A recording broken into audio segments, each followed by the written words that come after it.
Hey there, how's going? Welcome to Looplearnings, and this is video number 4 of inventory management system.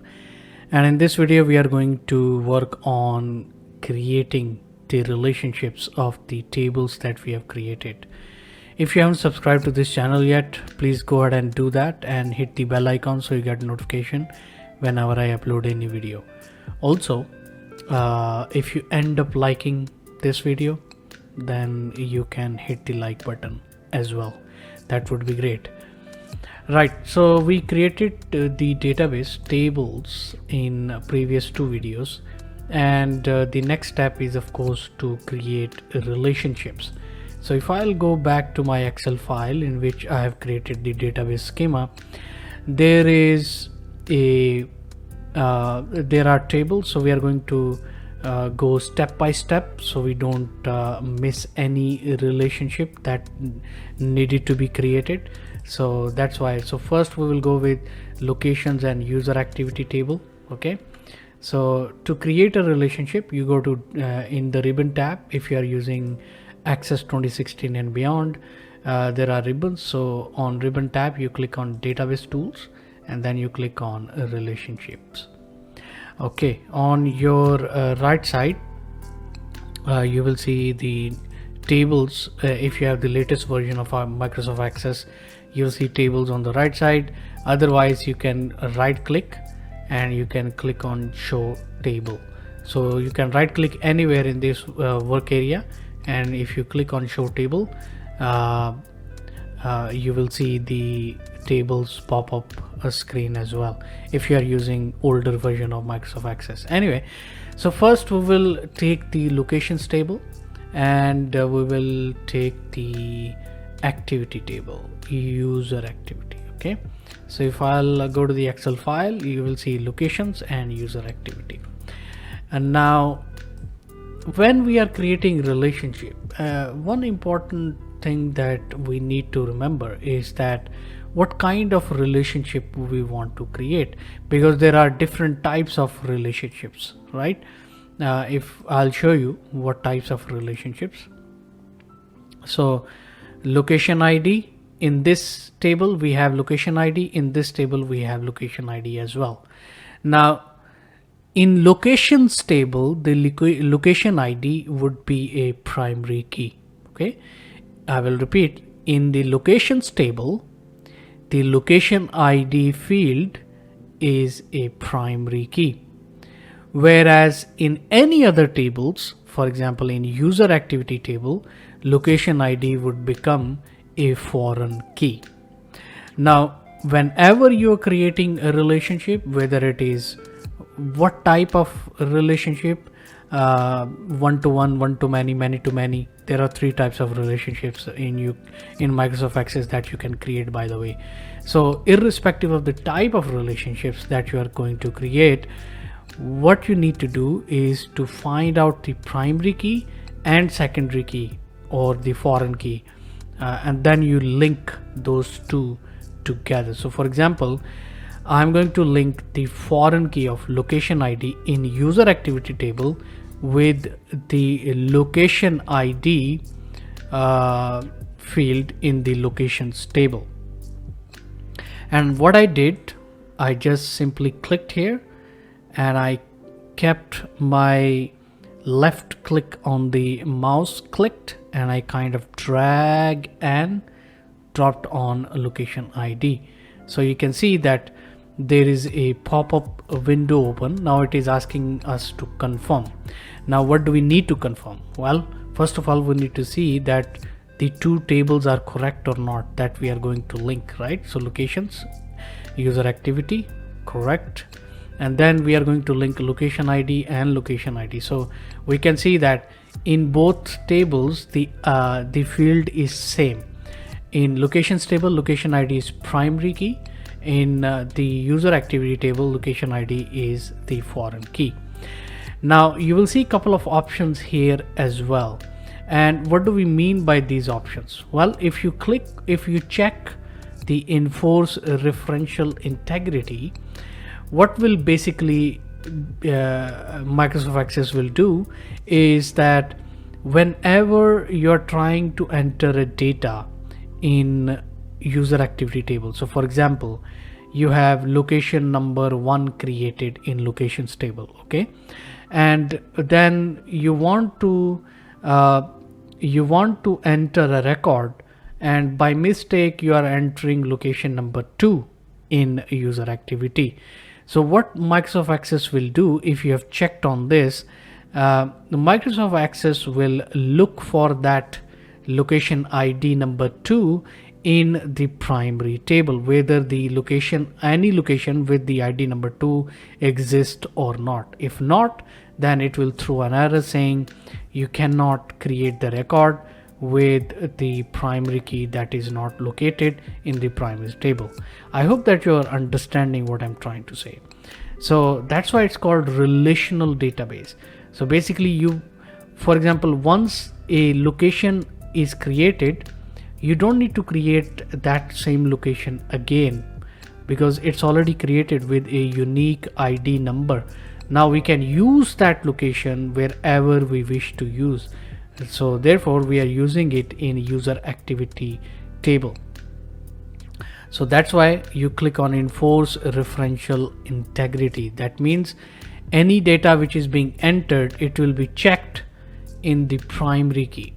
Any data which has a relationship, I must say here that not everything, but data which has a relationship created.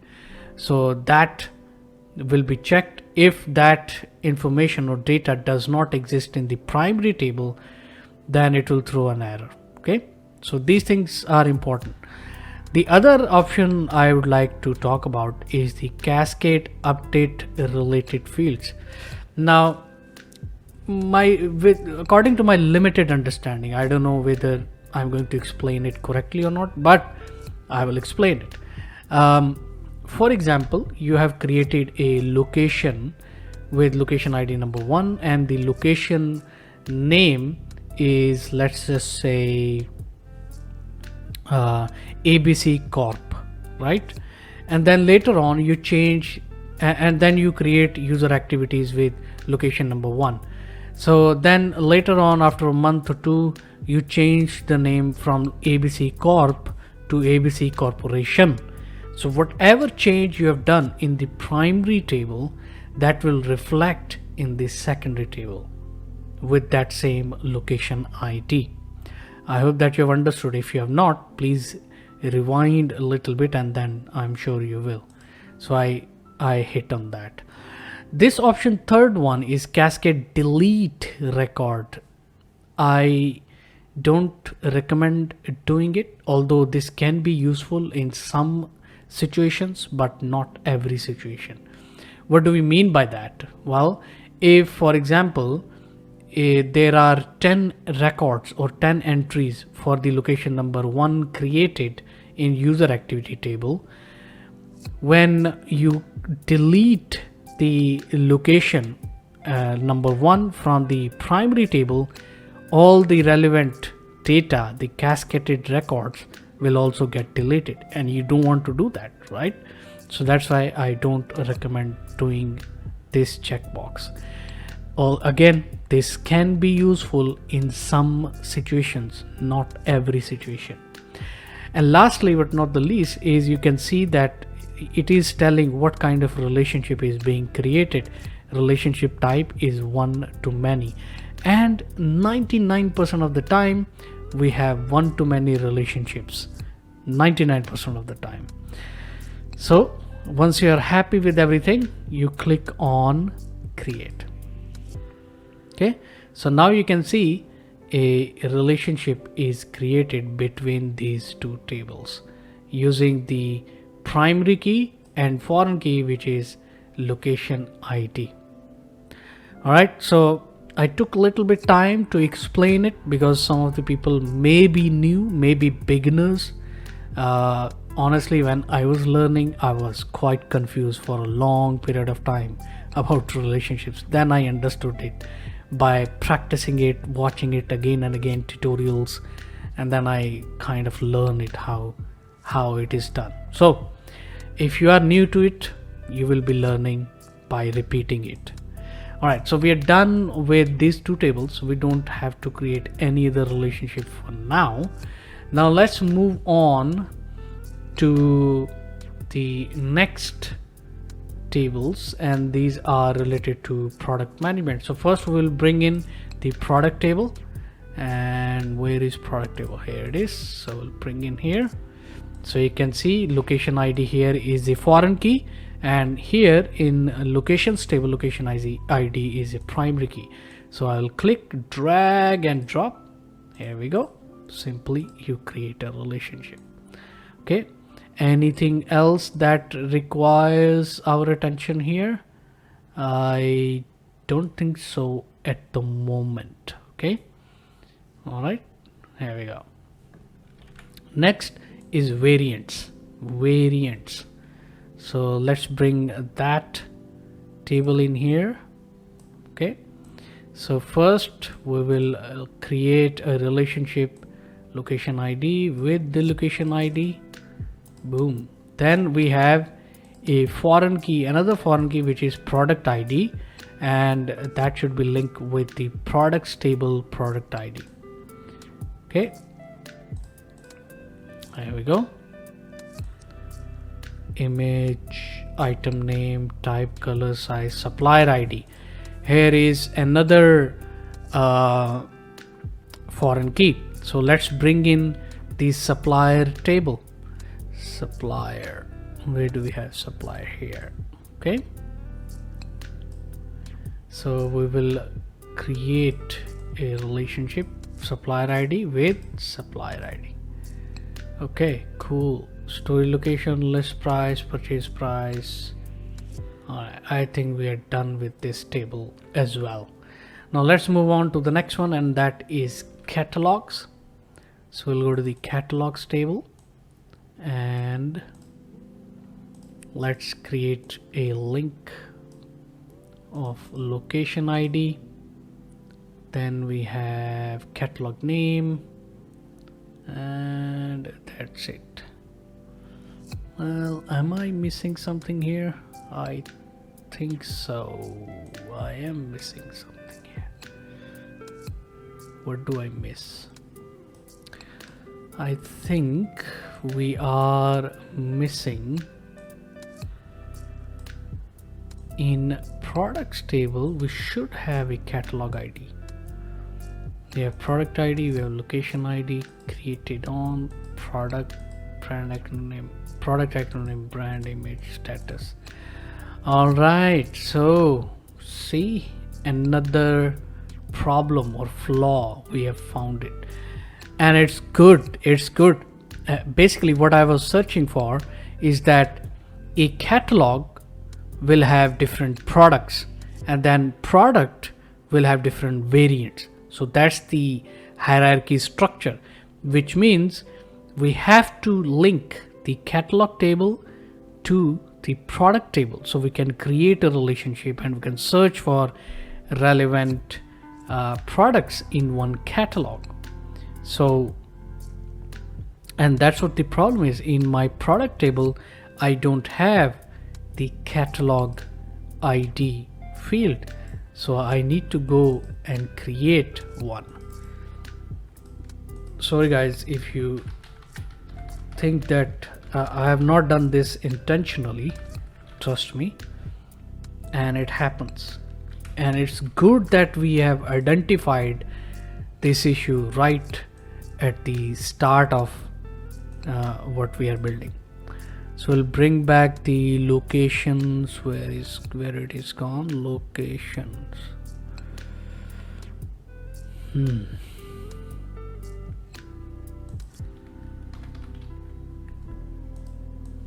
Okay. All right, so now we can link. Where is catalog? Is here. Now we can link the product to the catalog. Okay, now it is done. So please update your table as well if you were following me. Okay, so a catalog will have products, so that's why we have to create that relationship. And then a product will have different variants, and that's why we have created the product ID with the product ID relationship in this table as well. Okay, so that's how it should. Oops. Okay, variants.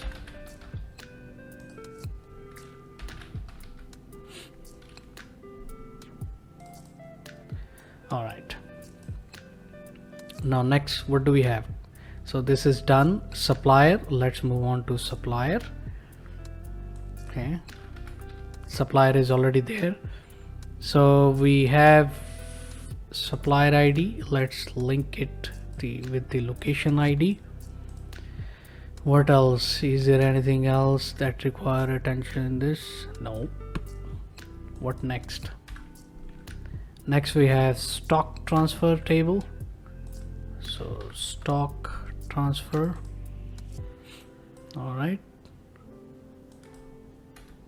So we will location ID. All right. What else? Variant ID here. Location ID, variant ID. I think that is it. Okay. If I miss anything during this tutorial, please do let me know. Okay. PO. Let's bring in the PO. And where do we have location ID? Of course, every table has location ID, and that's very important. Cost center will come when we will choose location ID approved by. All right, that's fine. Let's bring in the PO lines. So of course, PO lines, location ID, then PO ID will be linked with the PO ID right here. Then we have catalog ID, it will be linked with this right here. Then we have product ID, it will be linked with this right here. Then we have variant ID.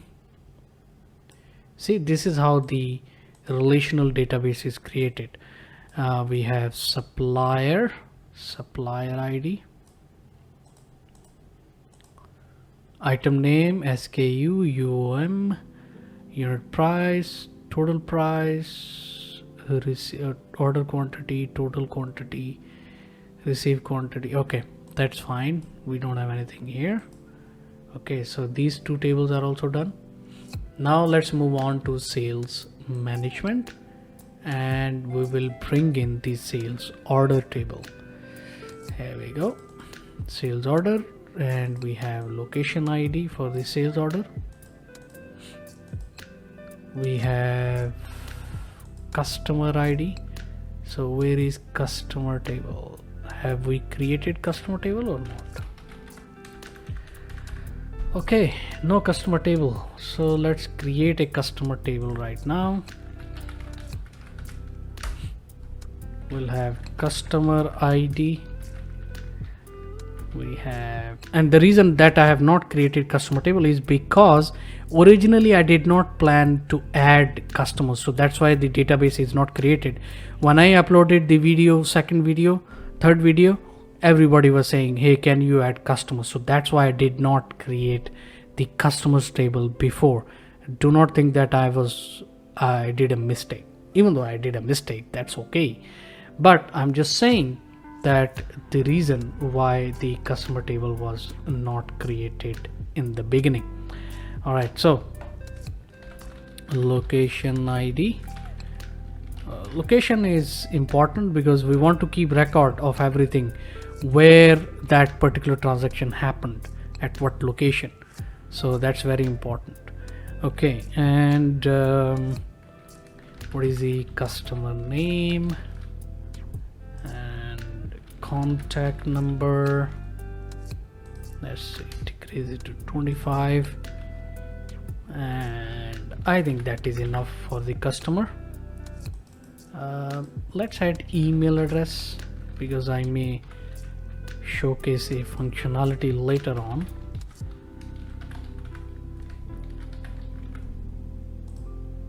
We'll have short date. Okay, cool.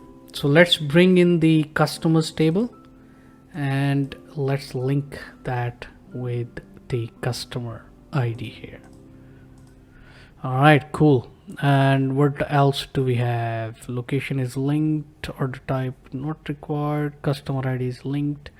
Okay, moving on to customer ID, let's link the location ID with here, location ID, and that is it. Now let's bring in the sales order lines. So here we go, sales order lines. First we will link it to the location, then we will link it to order, sales order table, then we will link the variant ID, item name, item price, quantity, SKU. That's fine. Now we will move on to invoice and invoice table. Here it is. So location ID,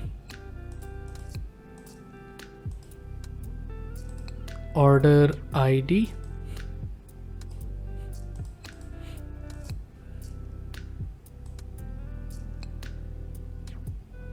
cross total, discount, account pay, amount payable, amount paid, balance, payment type.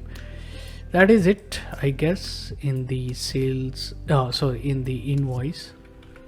Okay, now move on to return order. So where is return order? Okay, so location ID, order ID,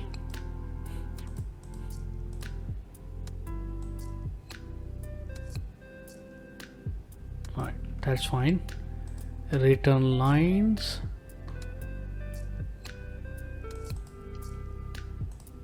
location ID, then we have return order ID,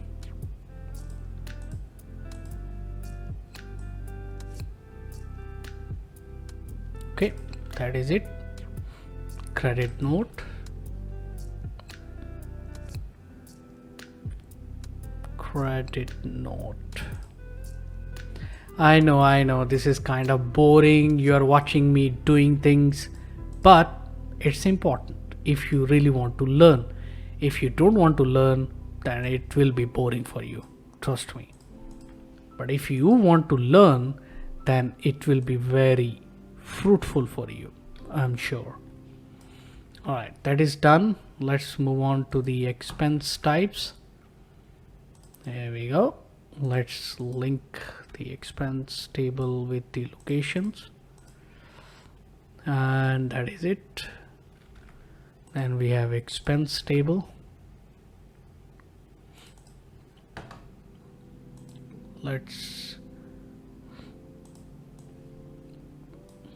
location ID, and expense type ID.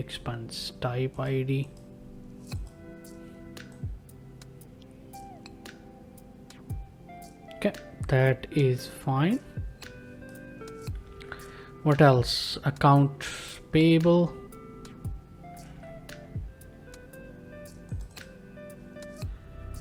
let's link the location ID here.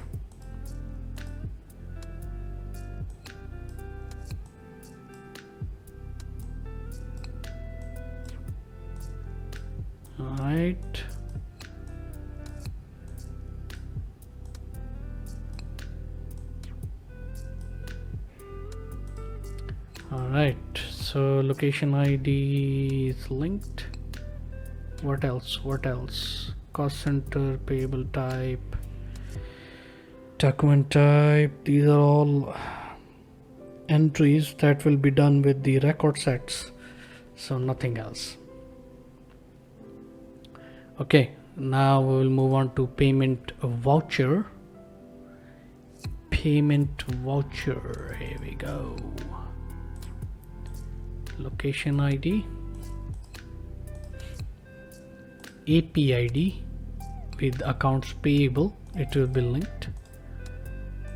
and that is it. Now next we have account receivable and a receipt voucher. Accounts receivable, let's link it with location ID, and that is it. And a receipt voucher.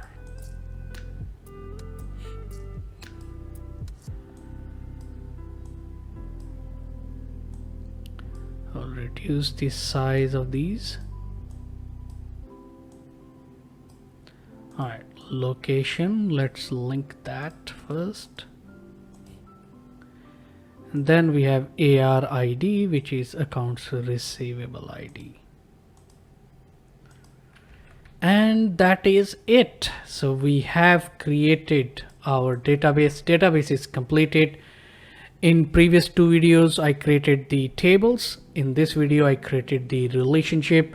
I hope I have not missed any relationship that needed to be created, and I hope that I've done it right. Of course there might be some of the things that I might have skipped, I mean might have missed, not intentionally.